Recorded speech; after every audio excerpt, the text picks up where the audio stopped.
Hello guys, कैसे हैं आप सभी लोग। उम्मीद है आप सभी लोग बढ़िया होंगे। मैं भी बहुत बढ़िया।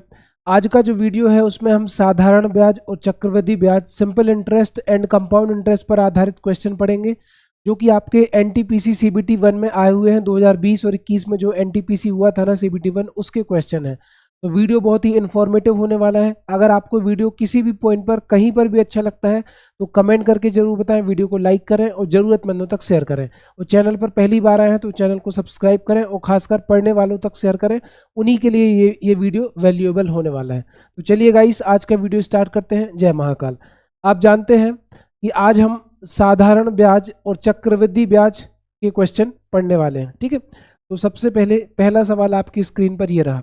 क्वेश्चन क्या है कि 3400 रुपए की धनराशि पर 4 वर्ष का साधारण ब्याज 680 रुपए है। ब्याज की दर, रेट ऑफ इंटरेस्ट बताना है। ठीक है, 3400 रुपए आपने बैंक में जमा किए, 4 वर्ष में आपको 680 रुपए ब्याज मिलता है। तो what is the rate of interest, ब्याज की दर बतानी है। तो आप ये बताओ, 4 वर्ष में आपको साधारण ब्याज कितना मिल रहा है।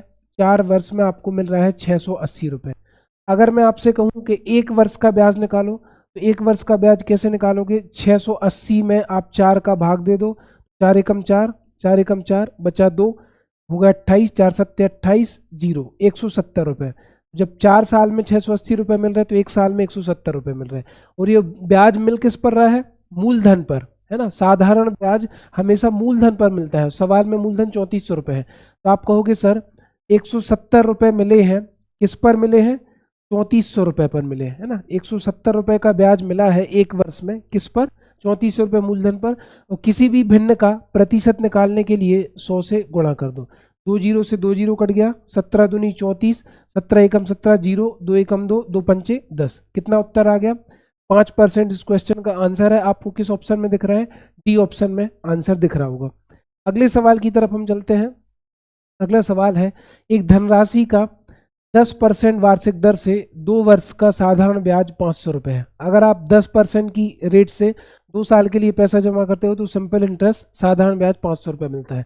वो कह रहा है समान समय के लिए समान दर पर समान धनराशि पर चक्रवृद्धि ब्याज कितना होगा। रेट भी सेम है, टाइम भी सेम है, मूलधन भी सेम है, बस चक्रवृद्धि ब्याज बताना है। तो पहले तो मूलधन निकालो, क्योंकि आपको रेट, ब्याज की दर कितनी दी है, 10%, टाइम कितना दिया है, 2 वर्ष। अब निकालना क्या है, मूलधन। तो 10 का 2 से गुणा करो तो 10 दूनी 20। आपकी 20% की वैल्यू सवाल में कितनी दी है, 500 रुपये। क्योंकि जब 10% की दर से 2 वर्ष के लिए पैसा जमा करते हो तो कितना मिलता है, 500 रुपये। जब 20% 500 के बराबर है तो मूलधन कितने परसेंट के बराबर होगा, 100% के बराबर। जो हमारा प्रिंसिपल होगा, मूलधन होगा, वो कितना होगा, 100%। तो 20 को 100 बनाने के लिए किससे गुणा करूंगा मैं, 5 से गुणा करूंगा। तो 500 में भी 5 का गुणा हो जाएगा तो 5 पचम 25। तो मेरा जो मूलधन है वो कितने रुपए आ गया, 2500 रुपये। अब आप कहोगे सर 2500 रुपये मैं बैंक में जमा करने वाला हूँ, ठीक है। ब्याज की दर कितनी है, 10% है। ब्याज की दर कितनी है, 10% है। ये हो गया आपका पहला वर्ष और ये हो गया आपका दूसरा वर्ष, ठीक है। अब चक्रवृद्धि ब्याज मुझे निकाल के बताना है। तो 2500 का 10% कितना होगा, 2500 का 10% होगा 250। 2500 का 10% कितना होगा, 250, ठीक है। तो ये 250 हो गया। अब दूसरे वर्ष के पहले कितने ब्याज मिले हैं, अगर मैं यहाँ पर लाइन खींच दूँ तो दूसरे वर्ष के पहले कितने ब्याज मिले हैं, 1 ब्याज मिला है। तो इस पर फिर ब्याज मिलेगा। तो 250 का मैं 10% निकालूंगा ना तो ये 25 हो जाएगा। तो 250 और 250, 500 और 25, कितना ब्याज मिल गया मेरे भाई, 525 इस क्वेश्चन का आंसर है। अगले सवाल की तरफ चलते हैं। आपका सवाल है कि चक्रवृद्धि ब्याज गणना वार्षिक तौर पर होती है और किसी दर पर एक धनराशि 2 वर्ष में 1600 रुपये और 3 वर्ष में 1700 रुपये हो जाती है। ब्याज की दर बताओ। आपने चक्रवृद्धि ब्याज की दर पे कुछ अमाउंट जमा किया, मान के चलो आपने बैंक में 100 रुपये जमा किए, है ना। जो आपका मूलधन है, प्रिंसिपल है, उसको माना कि 100 रुपये जमा किए। इसको अगर मैं 2 साल के लिए बैंक में छोड़ता हूँ तो 2 साल में हो जाता है 1600 रुपये, है ना। और अगर इसी धनराशि को मैं 3 साल के लिए बैंक में छोड़ता हूँ, 3 साल के लिए, तो यही धनराशि कितने रुपए हो जाती है, 1700 रुपये, है ना। 2 साल में 1600, 3 साल में 1700। इसका डिफरेंस आप देखो, 1700 में से 1600 गया, कितना डिफरेंस आ गया, 100 रुपये। अब ये जो 100 रुपये ब्याज मिला है ना, इसके लिए मूलधन क्या बन जाएगा, 100 रुपये किस पर मिला है, 1600 रुपये पर। तो आप कहोगे सर 100 रुपये का ब्याज मिला है किस पर, 1600 रुपये पर। और किसी भी भिन्न का प्रतिशत निकालने के लिए 100 से गुणा कर दो। तो 2 जीरो से 2 जीरो कट गए, 4 चौको 16, 4 से काटो तो 25। अब 25 में आप 4 का भाग दोगे ना, 6 चौको 24, 6 4 छिंग 24, 6.25, 6.25% इसका आंसर आ जाएगा। भाग दे के देख लेना, ठीक है। तो ऐसे इस सवाल को करेंगे।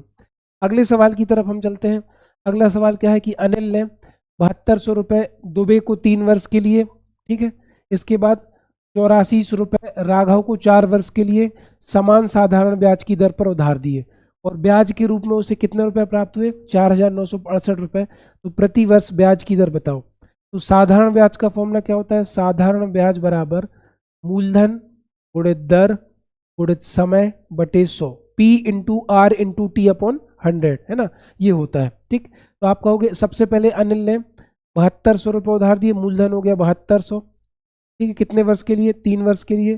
ब्याज की दर आर है बटे 100, प्लस अनिल ने राघव को कितने रुपए उधार दिए, 8400 रुपये। तो मूलधन कितना हो गया, 8400 रुपये। टाइम है 4 वर्ष, दर मुझे निकालनी है बटे 100, ठीक है।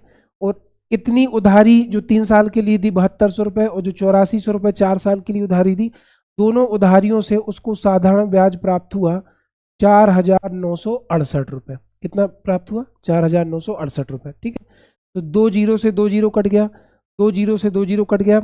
72 का 3 में गुणा करो तो 3 दूनी 6, 7 के 216 आर प्लस इसका करो 4 चौको 16 की 6 हासिल 1, 4 अट्ठे 32 और 1 33, 336 आर बराबर कितना आ रहा है मेरे भाई, 4968, ठीक है। अब इन दोनों को जोड़ दो तो कितना हो जाएगा, 200, 300, 500 और 36 और 16, 552, ठीक है। तो आप कहोगे सर यहाँ पे लिख देता हूँ 552 आर बराबर कितना चल रहा है, 4968, ठीक है। अब आर की वैल्यू कैसे निकलेगी, 4968 बटे 552, इसका भाग दे देंगे 552 का। अब इसके इकाई का अंक 2 है, इसके इकाई का अंक 8 है। अगर इस क्वेश्चन को आपको डायरेक्ट करना है तो 2 का पहाड़ा इतनी बार पढ़ो कि इकाई के अंक में 8 आ जाए। तो 2 अट्ठे 16, 2 इनाम 18, है ना। मतलब 552 का मैं 9 बार गुणा करूंगा ना तो 9% इसका आंसर आएगा। मैंने क्या बोला, फिर से देखो, ऊपर आपका था 4968 और नीचे आपका था 552। इसके इकाई का अंक 2 है, इसके इकाई का अंक 8 है।